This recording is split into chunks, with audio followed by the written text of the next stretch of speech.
We're so done with new year, new you. This year, it's more you on Bumble. More of you shamelessly sending playlists, especially that one filled with show tunes. More of you finding Geminis because you know you always like them. More of you dating with intention because you know what you want. And you know what? We love that for you. Someone else will too. Be more you this year and find them on Bumble. This episode is brought to you by Indeed. When your computer breaks, you don't wait for it to magically start working again. You fix the problem. So why wait to hire the people your company desperately needs? Use Indeed's sponsored jobs to hire top talent fast. And even better, you only pay for results. There's no need to wait. Speed up your hiring with a $75 sponsored job credit at Indeed.com/podcast. Terms and conditions apply.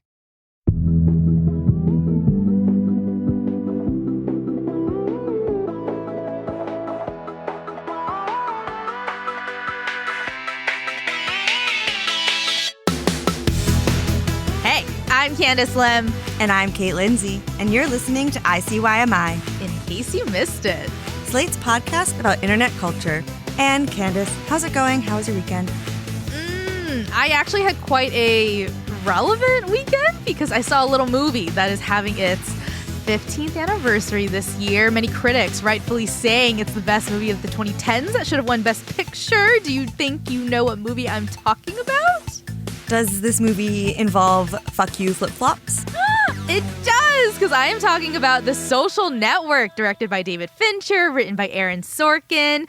It stars Jesse Eisenberg as Facebook founder Mark Zuckerberg. Kate, have you seen it? Do you love this movie? I've seen it a few times. I haven't revisited it recently, but I do have a favorite part that I think of a lot, which is, I think it's like the first scene when his girlfriend is reading him for filth. And I now think about what she says to him every time I see IRL Zuckerberg open his mouth. You're going to go through life thinking that girls don't like you because you're a nerd. And I want you to know from the bottom of my heart that that won't be true. It'll be because you're an asshole. So, this was a rewatch for me. I took my friend to see this because we both went to BU, Boston University, and I told her the first 5 minutes of this film, just a warning, there is some BU slander unto which the character of Mark Zuckerberg claims that we don't do homework. And is that fake news? Is that true? So nonetheless, I really love this movie on rewatch because I was like really locked in. And at first I was like, oh my God, so timely. Brenda Song is in it. But then I'm watching it and I'm like, wait a minute, Aaron Sorkin, you saw something I didn't realize. Because the thing is, Aaron Sorkin, he like hates the internet. He had a disdain for what Mark stood for, what Facebook was doing, because it was essentially a social media platform for connection created by someone who I don't want a friend request, you know? And 15 years, that's a long time. Did it still stand in 2025? Because Meta, Facebook's parent company, is back in the news for, let's just say, not great things. And actually, can I tell you about my weekend? Because it's actually kind of related. Oh my God, yes. Did you buy Meta? Yes, I bought it. We're all safe now. No, I did the opposite. I finally bit the bullet. I have been on Facebook and Twitter since their inception. And I, kept clinging to this idea that as an internet culture reporter, I could not part with these platforms, even though everyone else was doing so. And then this past week, the week of the inauguration happened. And I was like, I had to have like a real honest sit down with myself about how do I live my values in this job? And I was like, what can I get rid of? Yeah. And so I realized, Twitter and Facebook, I haven't checked Facebook in probably 5 years. And when I go on there, it's just like an AI slop bucket. And Jesus. Twitter hasn't been helpful because it's been helpful for me as a journalist, but it hasn't been helpful for journalists since Elon took over because he deprioritized links. Any people I know who are in media, they've pretty much left. And so in the end, it's not that huge of a loss. And so I was looking into what it took to delete these things. And something that I didn't think about, but that actually made the decision a lot easier, is on both those websites, you can go and request your data. And what that means is you can download all your Facebook photos. You can download your comments, your tags. Same with Twitter. You can download your tweets. It takes a few days. So I kind of was having this heart-to-heart with myself on Friday, and I looked this up and I was like, okay, I'm going to request. I requested it from Facebook. I requested it from Twitter. I would say by Sunday, I get these notifications that my dad is ready. I download them both onto my computer, and then Monday morning I was like, I'm doing it. I hit delete. I deleted Twitter first, then I did Facebook. They're gone. I can't, throughout the day I've been like, oh, I should go check such and such on Twitter. I literally can't. It's not there. Wow. Okay, so we didn't just delete, we deactivated, would you say? Yeah, there was an option for Facebook to do a soft cancel where I could come back, but I was like, that's like when you say you're getting rid of clothes and you're like, okay, I'm gonna keep this in my maybe pile, and that maybe pile just becomes another pile of clothes you need to donate. I was like, I'm not starting this here as well. So I know I was like, if I'm gonna do it, I'm gonna do it right.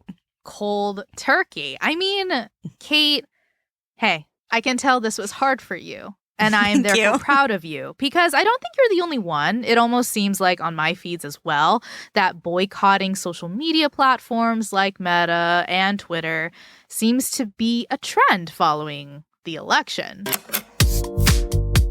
We'll talk about why after the break.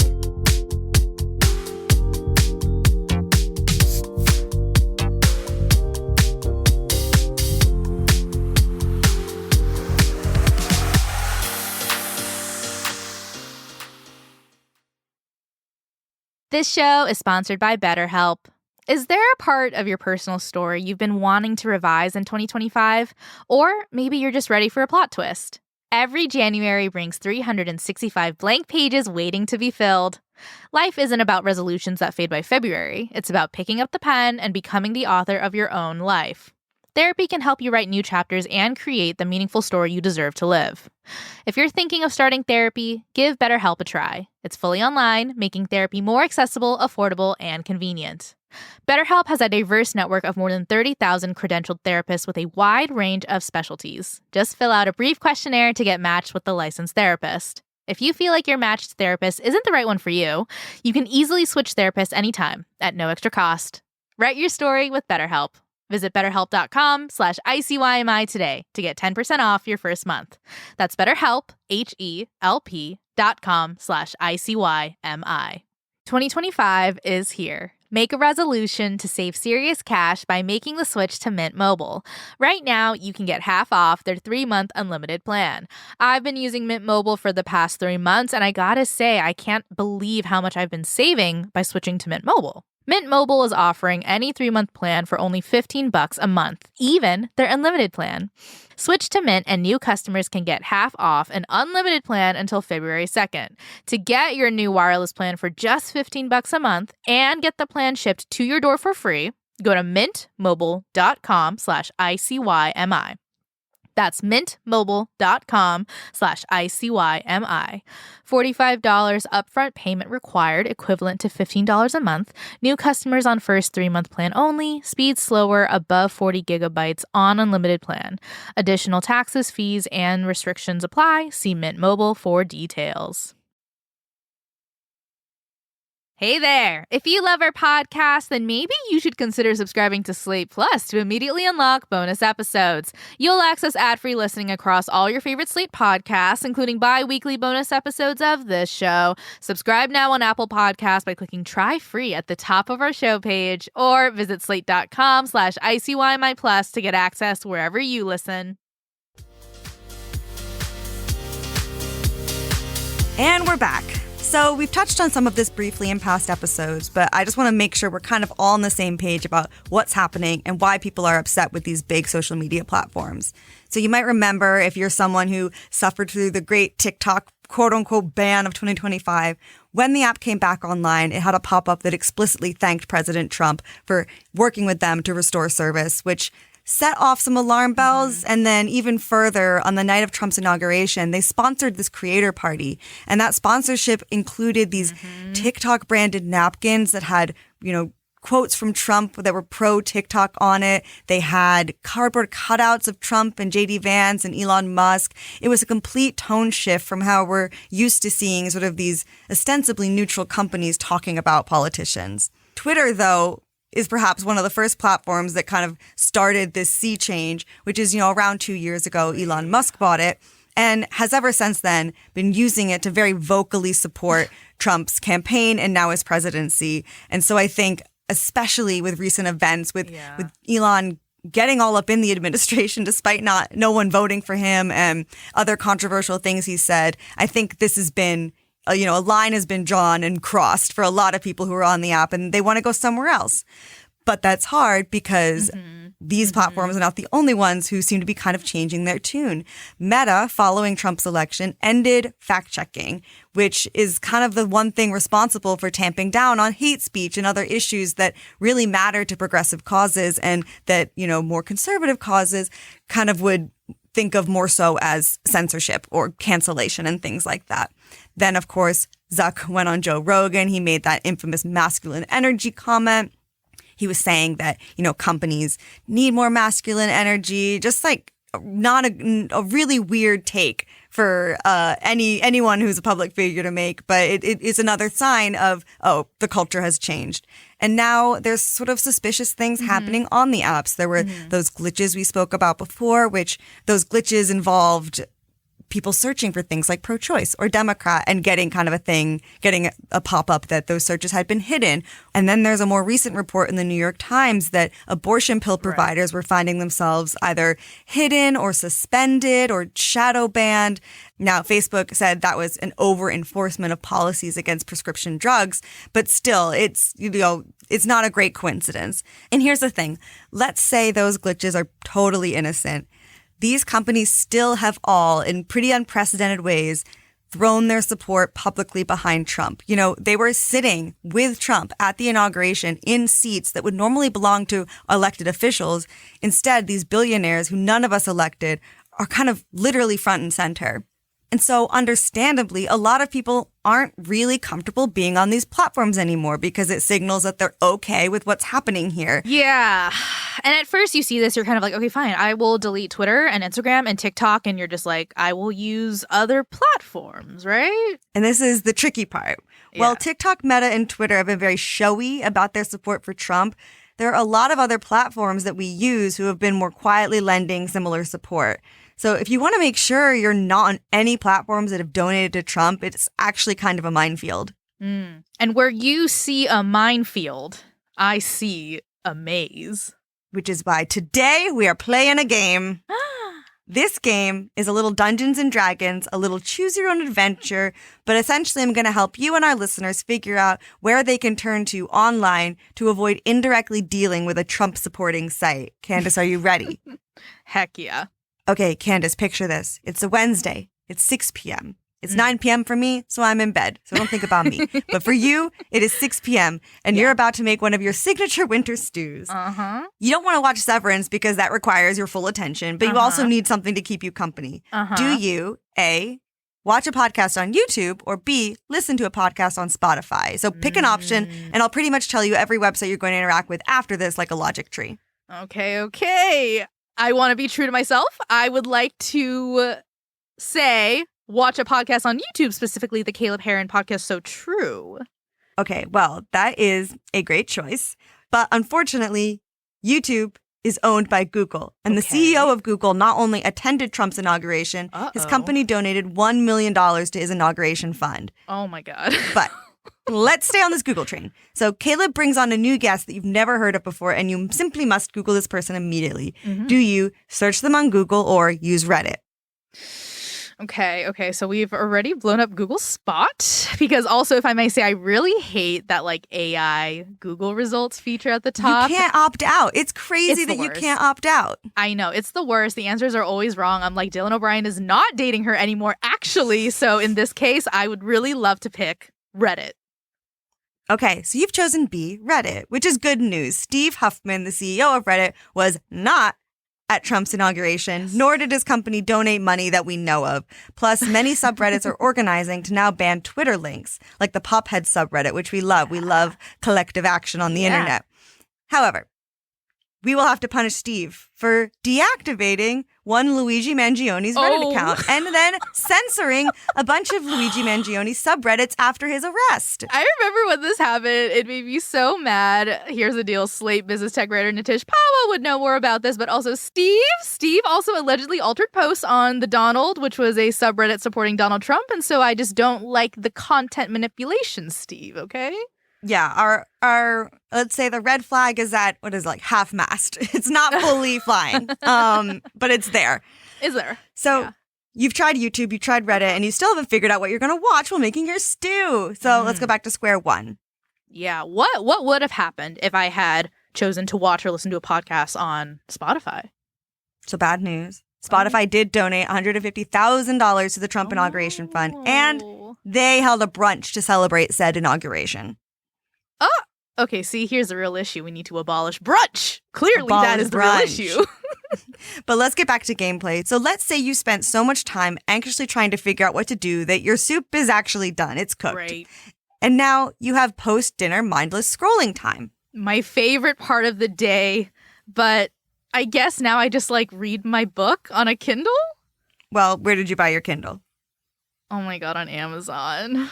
Which is owned by Jeff Bezos and whose company donated $1 million to the inauguration fund and was very front and center at said inauguration, quite literally. You've seen the photos. Oh, I mean, speaking of front and center. No, we are not going to talk about Mark Zuckerberg looking down Lauren Sanchez's, in your words, H&M by Shein blazer again. Sorry, you're right. Here's the thing, though. Look, I know my Kindle was purchased on Amazon by Amazon, but I mean, what if I picked up a regular book that I bought from a locally owned used bookstore? Love a used bookstore, but okay, so you're reading the book. Let me ask, did you log your progress on Goodreads? Maybe. And Goodreads is owned by Amazon. That's right. But Candice, I feel like I'm being too hard on you because as you can tell by this game, it is really hard not to detach completely from tech overlords in our daily lives. It would be totally understandable to hear all this and go, sounds like there's no way to win. I'll just keep posting where I am, which is totally your right. But if I may, I'd just like to advocate for why I chose to still delete. Oh, you may. So let's just assume that what it means for these platforms to have a close relationship with Trump is that Trump has a direct influence over the platforms. That's kind of just my baseline, that assumption. So if that's the case, that means Donald Trump or the interests of Donald Trump could influence what we see through algorithms by what content it chooses to promote and, crucially, what content it chooses to suppress, which, as you know, we talked about earlier with the abortion pill providers. And there was in the last episode we spoke about the sort of hiding temporarily of the searches of pro-choice and Democrat. They can do that. They have done it, even if it was a glitch.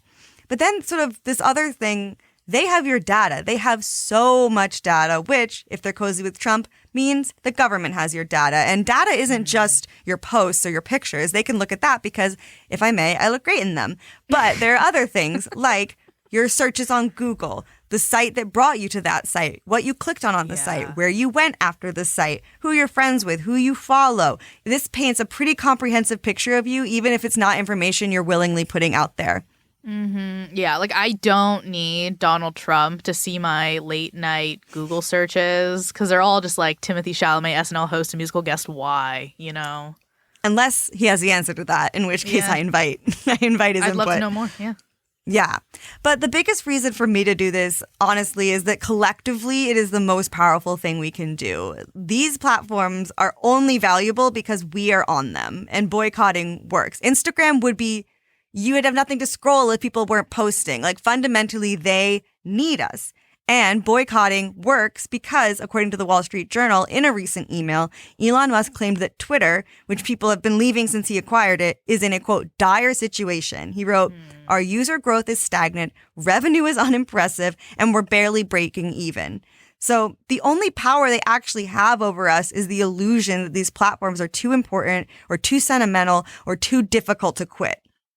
And I wonder if they have a point, because I'm wondering, if not Goodreads, if not TikTok, if not YouTube, Kate, where am I going to go? Well, if you can believe it, I have a few ideas for you. But first, let's take a break. When we come back, we'll talk about The Last of Us, not the video game, but the last social media sites that are marked safe for now.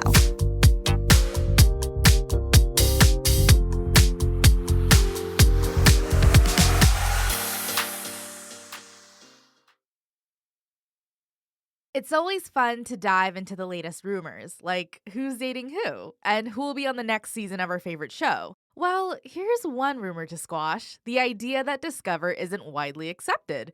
Truth is, Discover is accepted at 99% of places that take credit cards nationwide. That means it's accepted basically anywhere across the country. Don't pay attention to every rumor out there, but remember, it does pay to discover, based on the February 2024 Nielsen report. Learn more at discover.com/creditcard. Buffalo! Everyone's favorite slot game is live on DraftKings Casino! Hit the reels whenever and wherever to play for Wild Western wins. New players can play $5 to get a spin on the mystery wheel for a shot at up to $2,000 in casino credits. Download the app and sign up with code ICYMI. Join the Stampede with Buffalo on DraftKings Casino now. The crown is yours. Gambling problem? Call 1-800-GAMBLER.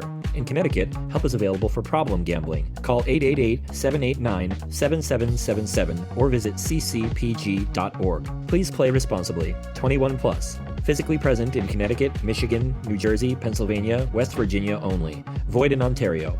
Eligibility restrictions apply. One per new customer. Play $5 and spin wheel to receive between $10 and $2,000 in non-withdrawable casino credits for select games that expire in 168 hours. Terms at casino.draftkings.com/promos. Ends February 16th, 2025 at 11:59 p.m. Eastern Time.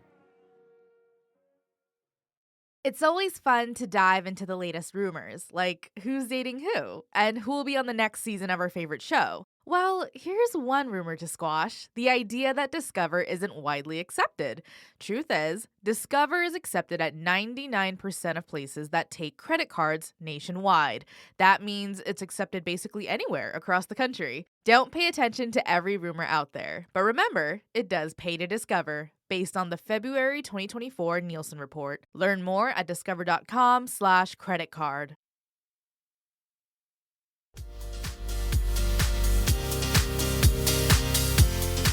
And we're back. So, throughout this episode, we have listed some of these apps already, but there are places you can go online that don't have any kind of overt affiliation with the government.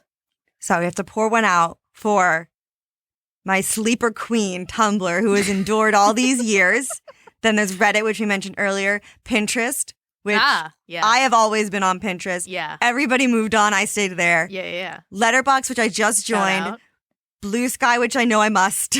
And then there's Substack, Snapchat. There's a lot. Yeah, and can we just talk about the fact that Snapchat is one of the only social media platforms where Trump is still banned? I only heard about this recently. Like, Meta and Twitter walked it back immediately, but that little ghost stood on business. And also, random thought, you know Evan Spiegel, who is literally like the founder CEO of Snapchat, also married to Miranda Kerr. Does anyone else think that he looks like Will Forte? Candice mentioned this earlier, and I have to agree. It's weird because I would say Will Forte should play him in a biopic, but that doesn't quite work. He hasn't gotten there yet. I bet AI can solve that, and we'll let it. There you go. That's a good use for it. Mm-hmm. But another thing I find funny is whenever we have these conversations, because I've just had them with a ton of people over the past few weeks, at no point is anyone like, I guess I'm going to go to LinkedIn. They're like, I'm actually not open to work. Right. No, literally no one's like, I'll go there. Literally everyone would rather become a monk than be like all in on LinkedIn. Exactly. I mean, I think making someone go to LinkedIn, that is a punishment, not an escape. But you just mentioned someone that I want to bring up. One place that I feel like has really positioned itself as like the place to go right now. And that girl is Substack. Yes. Substack is that girl. I am on Substack. So shout out to embedded.substack.com. Thank you so much. You're doing the plug that I can't. So I appreciate it. But yeah, so Substack is where I write my newsletter. I've been writing it there for, I think we're like coming on 4 years, which is crazy. Nice. But ever since Elon Musk bought Twitter, Substack was like, wait, we can use this to our advantage. So they launched this thing called Notes. Oh, I do remember this. It's kind of like a tab in the Substack app, and it like was trying to be the new Twitter. I know, and I will say that Notes has gone a lot better since. You can post pictures, you can post videos, you can restack quote things, but it is still figuring out its culture. Like some people have gone, basically there's not enough shit posting. Some people go on there to shit post, but a lot of people go on there to kind of use it as sort of a Tumblr meets LinkedIn type of thing. Yeah, and once again, like we just said, LinkedIn is a punishment. And, you know, I guess to counteract that, Substack has introduced rewards to get people onto the app. So they recently announced this $20 million creator fund for anyone who's moving their audience, their paid audience, to Substack, which actually has pissed off some current Substackers because they're like, I came here without any convincing and now I'm not getting the money. Yeah. Also, the minute you said rewards and app in the same sentence, I'm like, is this a McDonald's drive-thru? Like, what are we? Do I even get a free McFlurry from this? No? Yeah. Then why am I here? Why am I here? The thing is, you speak about this, and it kind of reminds me of Cord Jefferson. Hear me out. Hear me out. I would love to hear where this is going.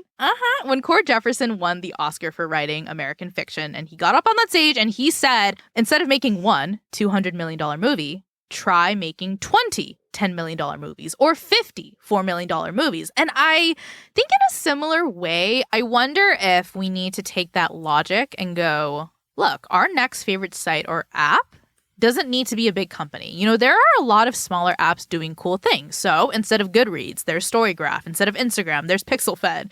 If you're a runner, you can get really into Strava. I mean, my Brutal Boys, Letterboxd is up. Wordle, I think might be where it's at. Right, and I'll give a shout out to one. So this is another conflict of interest, full disclosure. I have worked with this app before, but it's called Diem, D-I-E-M. And it's kind of sort of this, they're called like a social search engine, which is a bit what Reddit is, but it's specifically for women and non-binary users, kind of predicated on the knowledge that women's health information is so much less research than men's, and so women have to rely on each other's experiences. And so this is a place to go where not only can you ask questions that Google wouldn't have the answer to, kind of like, is this normal? Does this look good? Is this weird? It is also a place where you can get answers from other women. And I just know the team's a group of women working very hard. It's a very small team. So just wanted to give it a plug if that's something you're interested in. Oh, I like that. It's like, and the name is kind of cute, like Carpe Diem. That's cute. That's cute. I mean, I like that innovators and founders could possibly be using this time of social media anxiety to kind of like enter the market and try to fill that space. But to be honest, it doesn't seem like every platform will have a one-to-one replacement. Yeah, and this is where I have to say what I feel like could be the hard pill to swallow of this whole boycotting, rethinking social media movement, which is that I don't know if having access to something like Instagram is actually essential, sort of in the sense that we might have to accept that some platforms might not have a one-to-one equivalent we can go to, and that by boycotting certain platforms, those platforms might just be gone and we can't get them back and we can't get a replacement. But it's something, you know, I would personally never use Instagram again if I was able to make some really big changes in what's happening in the government right now. And sort of like we're boycotting and all that, all those types of movements are not supposed to be easy. You're supposed to feel that loss, and in the hope that the company will feel the loss too. And, you know, when I was hitting delete on my Facebook, even though I had downloaded my data, even though I had not used it in years, I had that kind of hello darkness, my old friend feeling. And I realized it was because this has kind of been the story of my internet use, and I think a lot of millennials' internet use for the past 20 years, which is that you are getting on these platforms, you form these communities, you make these memories, you build this digital footprint, and then it is gone. And you just have to pick up again and start in the next one.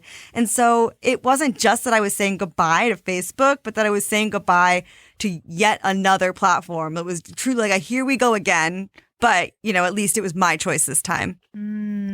Yeah. And I think a question I've kind of been asking to myself, but I would like to ask out loud for the first time to you is like, is it possible that social media apps were not supposed to last forever? Like, is it possible that maybe Facebook should have died a while ago? And if we believe in this idea of like an app or website's finite life cycle, I would really love it to be true so that we can apply it to dating apps once and for all, because I promise you, no one's going to miss Tinder. And do not force me to sign up for Duet. I'm not doing it. Well, yeah, I would say like in terms of that lasting forever thing, it is clear that I think about it like this. Pretty much every breakup I've had, there was a time 3 months prior where we had the conversation and decided to stay together. And then we break up, 3 months later. And I remember I always am like, wow, if we had just broken up that first time, I would have never had to deal with all this bullshit. And I think that's kind of the case when it comes to apps and tech companies, which is the apps are going to be great. Everything is going to be fun. Everything's going to be free. The users are going to make the app valuable. The users create this culture. And then at a certain point, the success of the app is going to make the CEO too influential, or in pursuit of more money, the people who run the app are going to make choices that are geared towards profit instead of the users. There's many ways, but at a certain point, the people in charge will either sell out or chip away at what made the app great. And you just kind of, it's less, should it go away at that point, but more like we have the freedom to make these decisions. And I can pinpoint pretty much every app the time where it stopped being fun or it stopped being why I joined. And if I'm thinking about the version of me who's like, oh, I wish we'd broke up then. I'm like, what if I had made the choice then? Now I know it's because I cover this, but I did make kind of a more internal change, which is I moved Instagram and TikTok to my work folder on my phone. Have you tried this, Candice? That is very Severance. You were sorting the data into its bucket. Yes, okay. Yes. My innie is the one who uses Facebook and Instagram and TikTok. But yeah, and I think it took me a long time to do that because I was like, that my sophisticated brain is not going to be hindered by the fact that these are in a different folder. Like, this won't work. Turns out your brain really is the brain of a caveman deep down. And the fact that these apps were moved to a work folder and aren't quite as accessible to me, I use them way less. For the first time since I started putting time limits on my apps on Saturday, I did not hit my time limit for Instagram and TikTok, if you can believe. Good. So yeah, I changed my iPhone home screen. I brought to the front outside of folders the apps that are more fun, some of the apps we were talking about, where those, if I'm opening my phone, I want to naturally gravitate towards, like Libby or the Wordle or Pinterest before I go anywhere else. And I think that's kind of how I'm approaching this in general, which is that we are so used to these past 10 years or so being that everyone was on one of 4 apps, and those apps accumulated this like town square. And that's why they feel so hard to leave, because it feels like you're just opting out of society. But how the internet was used before this was that we were on many apps and we were spread out across smaller communities, and each of us were on different communities, and each of us were occupying different corners of the internet, but these things would all come together. We'd all overlap, and kind of the same idea would be achieved. It just wouldn't be giving only 4 different men tons of money for it. So that's kind of how I'm approaching it. But something funny is I'm on this hunt for like new apps. And something funny is that we, again, this is like the 3rd time this has come up, had the same video about the same app show up, ironically, on our For You page on TikTok. Right. So I brought up to Kate that on TikTok, I keep coming across this app called Letterloop. And I see this video from the co-founder Candice Wu. She says that Letterloop is basically like Substack mixed with Snapchat. Basically, you get like a group of friends or family, and all of you send in updates on your life via like photos, anything you would send, hit tweet on. And once a month or whenever you want, Letterloop will like compile everyone's updates and send them in one newsletter, and it's private between your chosen group of friends or family. I think it's really cute, and so I do want to give them that spotlight because I also need some friends to send my Letterloop to. Kate, are you interested in joining me? This is the big reason why it's so hard to go to the other apps. It's like, where are my friends? They're not on here. No one's here. Yeah. And so we're solving this problem right now. I'm literally hitting create account on Letterloop. I'm going to continue. I'm linking it to my Gmail. See, there's no ethical way, but listen. Hit the wall. Hit the wall. But I'm going to get my name in there. How did you discover us? TikTok. Hell yeah. All done. Yay. Let's see. Okay, you can call it something. This is so reminding me of when I was a kid and I would make Lindsay family newsletters. Oh. And I would distribute it to the 3 other members of my family. Yeah. About complaints I had about them, to be honest. Oh, but oh my God. You were like Lady Whistledown for the Lindsay family. Oh my God. They heard from me. And now I'm like, oh, that would be kind of, I would maybe do less complaining, but it would be kind of fun to get my family on this, I'm actually thinking, because that could be, we obviously are all texting, but this would be kind of fun. Okay. I mean, if we make one, we have to name it, right? Kind of like a group chat. Yeah, you name it. Okay, I have an idea for a name. Okay. You ready? Ready. Shrimp Jesus. Shrimp Jesus. Wait, yeah. And then I'm going to try and convince my friends to get on, although I don't know about you, trying to get my friends to like do anything that involves not what we're already doing is impossible. Right. But I'm going to try it because I think it'll be fun. And that is what social media is supposed to be for. We've kind of lost that in the past definitely 5 years. Social media is for having fun. It is not for having an existential crisis about your life and your country and the world. Yeah, exactly. It's supposed to be for watching Caleb Heron podcasts while making stew. Thank you. It all comes back to Caleb.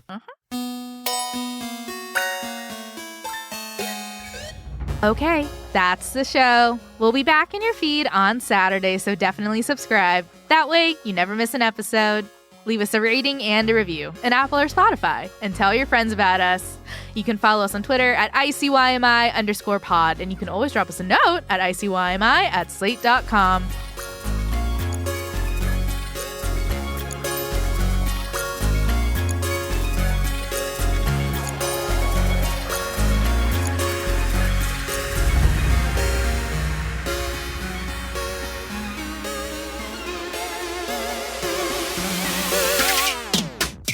ICYMI is produced by Alexandra Botti, Candice Lim, and me, Kate Lindsay, with production assistance by AC Valdez.